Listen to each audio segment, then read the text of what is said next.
नमस्कार प्रिय दर्शक बंधु प्रतिदिन देश विदेश खबर जानवाई वीडियो को शेष पर्यटन देखूँ आपंक भल पाइबा स्वरूप वीडियो को गोटे लाइक कर दिंतु जदि चैनल को नुआ आछन चैनल को सब्सक्राइब कर दिंतु चलते जानवा आज किसी गुरुत्वपूर्ण खबर। बहुचर्चित एफएम कॉलेज छात्री आत्माहुति मामला बालेश्वर एसडीजीएम अदालत में विचाराधीन मामलें अमित स्पंदन बेहरा और सौरभ बेहरा को हाइकोर्ट अंतरीण सुरक्षा प्रदान करछंती। आगुआ जमीन लो हाइकोर्ट में पृथक भाव उभय आवेदन दायर करथिले। जस्टिस भी नरसिंह आवेदन मृत्यु शुणाणी कर दुई आवेदनकारी को अंतरीण सुरक्षा प्रदान करछंती। सेप्टेम्बर 16 तारीख में तदंतकारी अधिकारी निकट में उभय आवेदनकारी हाजर हेबे। एही मामलें परवर्ती शुणाणी पर्यंत उभय को गिरफ्त कर ना। परवर्ती खबर संगीतकार अभिजीत मजुमदार स्वास्थ्य अवस्था सुधार आसुनी। स्वास्थ्य अवस्था स्थिर थिबा बेले कहले एम्स निर्देशक आशुतोष विश्वास। क्रिटिकल भेंटिलेटर सहयोग में अछंती अभिजीत मजुमदार। स्वतंत्र डाक्तरी टीम द्वारा चिकित्सा चली उन्नति आसी नहीं। सूचना मुताबक प्राय 10 दिन तले कटकर एक घरोई हस्पिटाल एम्स स्थानांतर होते Abhijit Majumdar. Ventilator support ambulance जोगे भुवनेश्वर स्थित एम्स को स्थानांतर कर लिवर जनित रोग में पीड़ित होते अभिजीत एकाधिक स्वास्थ्यगत समस्या रही। से किडनी रोग में पीड़ित। परवर्ती खबर बढ़िला UPI transaction limit. Digital payment करुवा यूजर्स भल खबर। गोटे दिन में यूपीआई मध्यम करेंगे 10 लाख टंकार पेमेंट। एणिकी ऑनलाइन पेमेंट ट्रांजैक्शन लिमिट नहीं आप असुविधा पड़े यूपीआई यूजर्स। पूर्व 1 लाख टंका रखा ट्रांजैक्शन लिमिट बढ़ाई दि जाए। हाँ आज्ञा एनपीसीआई बड़ घोषणा बढ़िला यूपीआई ट्रांजैक्शन लिमिट। जदि आपड़ फोनपे पेटीएम कि गूगल पे भाई आप व्यवहार कर आपण एक बड़ खबर।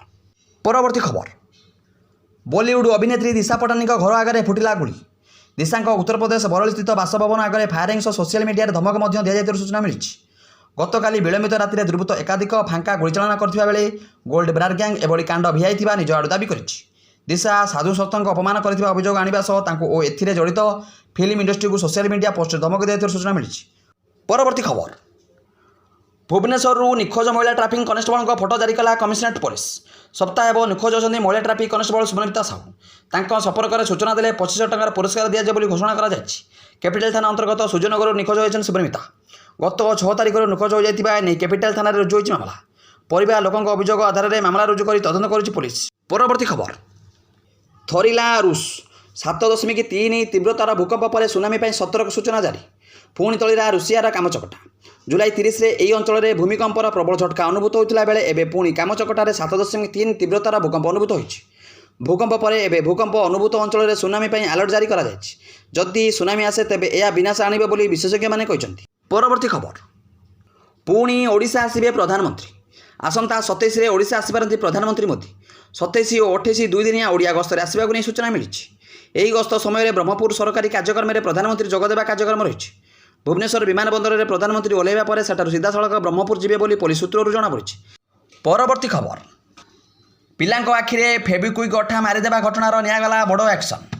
कंधमाल जिला पिरिंगिया ब्लॉक सोलागुड़ा पंचायत सोलागुड़ा सेवाश्रम छात्र आखिरे सहपाठी फेविक्विक लगाइबा घटनार कार्यानुष्ठान होइछि। जिलापाल वेदभूषण विद्यालय प्रधान शिक्षक को निलंबित करिसेंति। प्रधान शिक्षक हेले मनोरंजन साहू। कार्य अवहेला विद्यालय रोनथिबार नहीं एही कार्यानुष्ठान ग्रहण करा जायछि। परवर्ती खबर सार कलाबजारी उपर सर्जिकल स्ट्राइक। मुख्यमंत्री निर्देश पर चढ़ाऊ जोरदार। कौन प्रकार कलाबजारी गच्छित कि नकली सार अभियोग आसिले तुरंत कार्यानुष्ठान नेबाक निर्देश देइछन सरकार। आउ एया परे राज्यव्यापी सार माफिया उपर आरंभ होइछि कार्यानुष्ठान। जगतसिंहपुर जिला प्रशासन पक्षर 2 दिन में 2 सार गोदाम उपर चढ़ाऊ होइछि।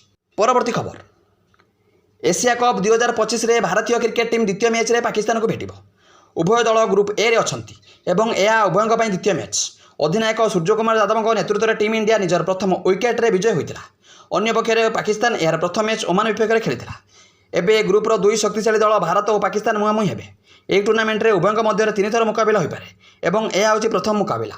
वर्तमान टी20 विश्व चैंपियन टीम इंडिया और पाकिस्तान मध्य 1 वर्ष अधिक समय पर प्रथम थर पर टी20 मैच खेल। परवर्ती खबर पीएम किसान रु बाद पड़ता चाषी खुशी खबर। सामिल होगा सरकार देले बड़ सुजोग। केवाईसी अवधि को आउ 6 मास बढ़ाई सरकार। सेप्टेम्बर 8 रु आउ 6 मास वृद्धि कर सीएम किसान पाउथबा हिताधिकारी पीएम किसान रे केवाईसी अपडेट कर सामिल हो पारे। एबे सीएम किसान रे 51,54,000 थिबा बेले पीएम किसान रे 14,85,000 हिताधिकारी सामिल अछंती। पूर्व वर्ष अपेक्षा अधिक 6 लाख हिताधिकारी पीएम किसान रे सामिल करछंती नुआ सरकार। अधिक चाषी को जोड़िबा सरकार करछंती स्पेशल ड्राइव। परवर्ती खबर राजधानी रे गडुनी आम बस। धारणा रे आम बस कर्मचारी दरमा विलंब नहीं कार्य बंद आंदोलन को ओह्लैचंती आम बस कर्मचारी। पोखरीपुट डिपोरू गोटे भी बस बाहरी ना। ठीक समय दरमा न मिलवा प्रतिवाद में एकाठी स्टीयरिंग छाड़िले आम बस कर्मचारी। आज पोखरीपुट डिपोरू 43 बस बंद रही। ପରବର୍ତ୍ତୀ ଖବର, ନାବାଳିକା ଝିଅକୁ ଗର୍ଭବତୀ କଲା ବାପା।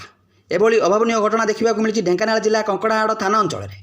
ନିଜର ଜନ୍ମ କଲା ନାବାଳିକା ଝିଅକୁ ବାପା ଗର୍ଭବତୀ କରିଥିବାର ଅଭିଯୋଗ ହୋଇଛି। ନାବାଳିକା ଜଣକ 3 ମାସର ଗର୍ଭବତୀ ହୋଇଥିଲା ବେଳେ ଏ ବିଷୟରେ ବାହାର ଜଣାଇଲେ ମାରିଦେବାର ଭୟ ଦେଖାଇଲେ ବାପା। କିନ୍ତୁ ଗତକାଲି ନାବାଳିକା ଜଣକ ଏ ସମ୍ପର୍କରେ କଙ୍କଡ଼ାହାଡ଼ ଥାନାରେ ଅଭିଯୋଗ କରିବା ପରେ ଅଭିଯୁକ୍ତ ବାପା ଫେରାର ହୋଇଛି। ପରବର୍ତ୍ତୀ ଖବର, ପାର୍ଟ ପ୍ଲଟ୍ ବିକ୍ରି ସମସ୍ୟା ନେଇ ରାଜସ୍ୱ ମନ୍ତ୍ରୀଙ୍କ ବଡ଼ ବୟାନ। କୌଣସି ସବ୍ ରେଜିଷ୍ଟର ପାର୍ଟ ପ୍ଲଟ୍ ରେଜିଷ୍ଟର କରିବାକୁ ମନା କରୁଥିଲେ, ଆମକୁ ତଥ୍ୟ ଦିଅନ୍ତୁ। ବିଭାଗ ତୁରନ୍ତ କାର୍ଯ୍ୟାନୁଷ୍ଠାନ ଗ୍ରହଣ କରିବ। ନିର୍ଦ୍ଦିଷ୍ଟ ଅଭିଯୋଗ ଯଦି ଅଛି ମନ୍ତ୍ରୀଙ୍କୁ ଜଣାଇଲେ ସଙ୍ଗେ ସଙ୍ଗେ ନିଲମ୍ବନ କରାଯିବ। ପୂର୍ବ ସରକାର ସମୟରେ ପାର୍ଟ ପ୍ଲଟ୍ ବିକ୍ରିକୁ ନେଇ ଲୋକଙ୍କ ହନ୍ତସନ୍ତ କରାଯାଉଥିଲା। ଏ ସରକାର ସେମିତି ହେବ ନାହିଁ। ଲୋକଙ୍କ ସରକାର ଲୋକଙ୍କ କଥା ବୁଝିବ ବୋଲି କହିଛନ୍ତି ରାଜସ୍ୱ ମନ୍ତ୍ରୀ ସୁରେଶ ପୂଜାରୀ। ପରବର୍ତ୍ତୀ ଖବର, ଏଣିକି ଏଆଇ ବା କୃତ୍ରିମ ବୁଦ୍ଧିମତ୍ତାରେ ଦୌଡ଼ିବ ମୋହନ ସରକାର। ପ୍ରଶାସନିକ ଦକ୍ଷତାର ବୁଦ୍ଧି ଲକ୍ଷ୍ୟ ନେଇ ଏଆଇ ଉପକରଣ ପାଇଁ ସବୁ ବିଭାଗକୁ ଚିଠି ଲେଖିଛନ୍ତି ସାଧାରଣ ପ୍ରଶାସନ ବିଭାଗ। ପ୍ରଶାସନିକ ସଂସ୍କାର ଏବଂ ସୁଶାସନ ପ୍ରତି ସରକାରଙ୍କ ପ୍ରତିବଦ୍ଧତାକୁ ଗୁରୁତ୍ୱ ଦିଆଯାଇଛି। ଦୈନନ୍ଦିନ ସରକାର କାର୍ଯ୍ୟରେ ଏଆଇ ଉପକରଣ ବ୍ୟବହାର ଅତ୍ୟନ୍ତ ଜରୁରୀ ବୋଲି ବିଭାଗ କହିଛି। ଏଆଇ ଗ୍ରହଣ କାର୍ଯ୍ୟପ୍ରଣାଳୀକୁ ସୁଗମ ତଥ୍ୟଚାଳିତ ନିଷ୍ପତ୍ତି ଗ୍ରହଣ ବୃଦ୍ଧି କରିବ, ଯାହାଦ୍ୱାରା ପ୍ରଶାସନିକ ଚ୍ୟାଲେଞ୍ଜଗୁଡ଼ିକ ସହଜରେ ମୁକାବିଲା କରିପାରିବେ କର୍ମଚାରୀ। ପରବର୍ତ୍ତୀ ଖବର, ଏକ୍ସପାଇଟ୍ ଜେଟ୍ ବିମାନ ଅଳ୍ପକେ ଦୁର୍ଘଟଣାରୁ ରକ୍ଷା ପାଇଯାଇଛି। ବିମାନଟି କାଣ୍ଡଲା ମୁମ୍ବାଇ ଅଭିମୁଖେ ଉଡ଼ାଣ ଆରମ୍ଭ କରିବା ପରେ ପରେ ଏହାର ଏକ ଟାୟାର ଖସି ପଡ଼ିଥିଲା। ସଙ୍ଗେ ସଙ୍ଗେ ପାଇଲଟ ଜରୁରୀ ଘୋଷଣା କରିଥିଲେ। ତେବେ ବିମାନକୁ ସୁରକ୍ଷିତ ଭାବେ ପାଇଲଟ ମୁମ୍ବାଇରେ ଅବତରଣ କରାଇଛନ୍ତି। ସମସ୍ତ ଯାତ୍ରୀ ସୁରକ୍ଷିତ ଭାବେ ଅବତରଣ କରିଛନ୍ତି। ପରବର୍ତ୍ତୀ ଖବର, ଘାରିଲାଣି ମିଛ ଖବର ଚିନ୍ତା। ଭୁଲ ତଥ୍ୟ ପାଇଁ ଦାୟୀ ରହିବେ ଗଣମାଧ୍ୟମ ସମ୍ପାଦକ ଓ ମାଲିକ। ମିଛ ଖବର ବା ଫେକ୍ ନ୍ୟୁଜ୍ ପରିବେଷଣ ଗଣତନ୍ତ୍ର ଓ ଆଇନ ବ୍ୟବସ୍ଥା ପ୍ରତି ବିପଦ। ଏହାକୁ ରୋକିବା ଲାଗି ଠୋସ୍ ଓ କଡ଼ା ପଦକ୍ଷେପ ନେବାର ଆବଶ୍ୟକତା ରହିଛି। ଗଣମାଧ୍ୟମ ସଂସ୍ଥା ଏଥିପାଇଁ ଫ୍ୟାକ୍ଟ ଚେକିଂ ବ୍ୟବସ୍ଥା କରନ୍ତୁ। ମିଛ ବା ଫେକ୍ ଖବର ପରିବେଷଣ କରୁଥିବା ଗଣମାଧ୍ୟମ ସଂସ୍ଥା ପାଇଁ ଦଣ୍ଡ ବ୍ୟବସ୍ଥା ମଧ୍ୟ ହେଉ। ସୂଚନା ଓ ପ୍ରଯୁକ୍ତି ବିଦ୍ୟା ସଂକ୍ରାନ୍ତ ସଂସଦୀୟ କମିଟି ସରକାରଙ୍କୁ ଏଭଳି ସୁପାରିଶ କରିଛି। କମିଟି ଏହାର ରିପୋର୍ଟ ଲୋକସଭା ବାଚସ୍ପତିଙ୍କୁ ଦେଇଛି ଏବଂ ସଂସଦର ଆଗାମୀ ଅଧିବେଶନରେ ଏ ସମ୍ପର୍କରେ ବିଲ୍ ଆଗତ କରିପାରନ୍ତି ବୋଲି ଖବର ମିଳିଛି।